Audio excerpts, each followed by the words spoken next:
Good evening, Lakeside. It's good to have you guys join us on Good Friday. Just a time to kind of reflect on what God has done for us, specifically what Christ did for us on the cross.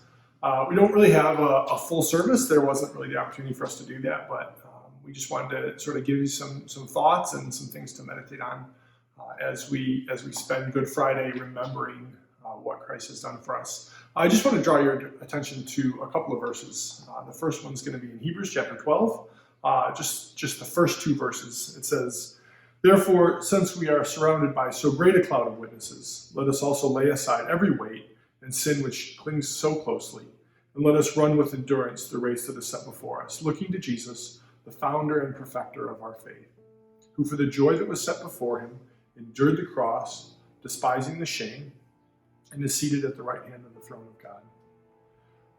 Verse 1 is a really helpful verse as far as encouragement for how we need to be trying to live our lives and just keeping us focused on getting rid of sin. And definitely in the lead up to Easter, stepping away from things that are sinful in our lives is a piece of that.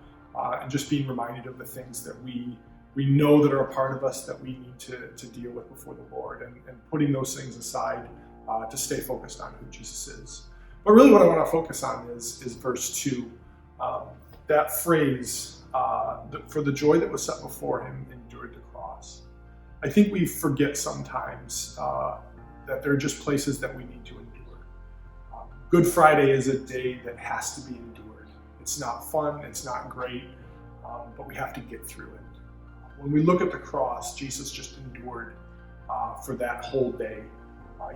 At 9 in the morning, he was crucified, which means that he was convicted before dawn. He was up all night being tried, and so when you start your day with a 9 a.m. execution, that's not a great day. And then that whole day he hung on the cross and he suffered, not because he wanted to, again, not because he felt like this was his best life or this is what he needed to do for his own self, but because he realized that was what he needed to do to accomplish God's will. And so he struggled through that day. He endured that day. And when we look at that, we realize that the focus for Jesus that day was not anything other than our relationship with him in eternity future. Like our relationship with him beyond the cross. And so his whole focus was not, what he wanted or what he liked, but he realized that for us, that relationship would give us life and hope and healing. And so he focused on that joy, the fact that we would be in relationship with him for all eternity and be able to enjoy that. And so that was his focus. And really when we look at that focus of, this is what I need to do in order to accomplish good for other people, in order to do what's best for someone else. That runs really deep into Christianity. We say we follow Jesus, but what we forget sometimes is that Jesus sacrificed everything for others. And we think of some of the times that he was talking about that even in his life before he died. There's a point in Luke chapter 9 where he's predicting his death, and he says that he's going to suffer. He says that he's going to die. He says that he's going to go through a lot of these horrible things. And then right after that, he says to everyone else, he says, "If anyone would come after me, let him deny himself, take up his cross daily, and follow me." And so Jesus sets this expectation for us as followers of his, that we're going to be willing to suffer for his sake and for the sake of those around us. So we look at his death and we say, okay, if I'm going to follow Jesus, then I have to have the expectation that something similar can happen to me, that I'm going to be asked to suffer, that I'm going to ask to do things that are hard. And when we get to those points, we just endure. We get through them as best we can with our focus, not on ourselves, but on Jesus and the joy that's set before us. We have to bear burdens that aren't ours. That's a part of what it means to be a Christian. It's a part of what it means to follow Jesus, that we say, hey, there's sin in the world. Maybe it's not my fault. I can't deal with this. I can't fix this. And so I just have to endure through it. And that's what we do on Good Friday. We realize that this is hard, it's difficult, and yet we have to get through it.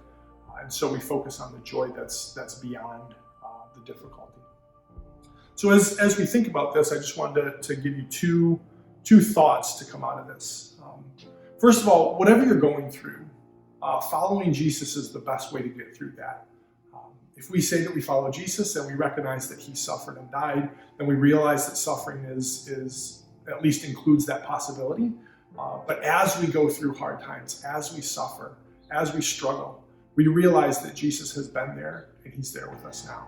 And so when we go through hard times, we need to focus our attention on Jesus because he's the one that can lead us through it. He's been through it. He's fought through it. He's won the victory. And so we keep our eyes on Jesus because he is the one that has already won for us. So that's the first thing. The second thing is that we have to focus on the joy that's beyond the pain. It's not about the moment that we're in that's hard. It's about what comes after that. Because if we know that Jesus loves us and he's walking with us through it, then ultimately we realize that everything that we struggle through, everything that we battle with is ultimately for our good and for his glory.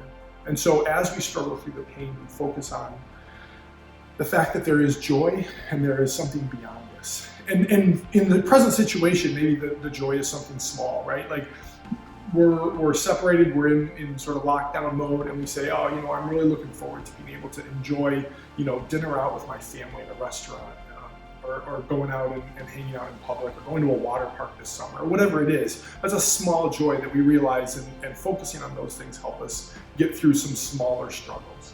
But we ultimately realize that our joy is not here. There's always going to be injustice in this world. There's always going to be things that we struggle with. But we realize that when we focus on Jesus long term, there's going to be joy that's so much greater, that's so much more than we can experience now. And so that's the joy that we need to focus on. That ultimately Jesus is with us, but also that ultimately he's going to set everything right, and we will be in relationship with him in perfection in eternity future, and enjoy that sweet fellowship forever. So just two things that I want you to remember and focus on this Good Friday. First, after this video is done, I'd really appreciate if you just take a moment and pray. Pray for your own heart, that as you go through, that you'd be able to refocus on Jesus. Pray that you wouldn't get distracted by the things that are hard, that are difficult, but that you would keep your focus on Jesus, because he is the one that led us through this. And the second thing is that God would give you a vision for the joy that's beyond the pain, that you would be able to say that I struggled and I fought because of the joy that was before me. Ultimately, we know that Jesus gives us that joy, and so we need to keep our focus on that joy. So thank you for joining me. Let's close in a word of prayer. Father, we thank you for Good Friday. We thank you that Jesus endured the cross for our good because he loved us and cared about us, Lord. And we just pray that this Good Friday, that we would be reminded of the fact that there is joy beyond the pain, that there is a greater good that comes out of all the things that we suffer. And it's ultimately for our benefit and for your glory, Lord. And we know that it's hard and we know that it's difficult, but we praise you that Jesus walks with us every step of the way. In your name we pray.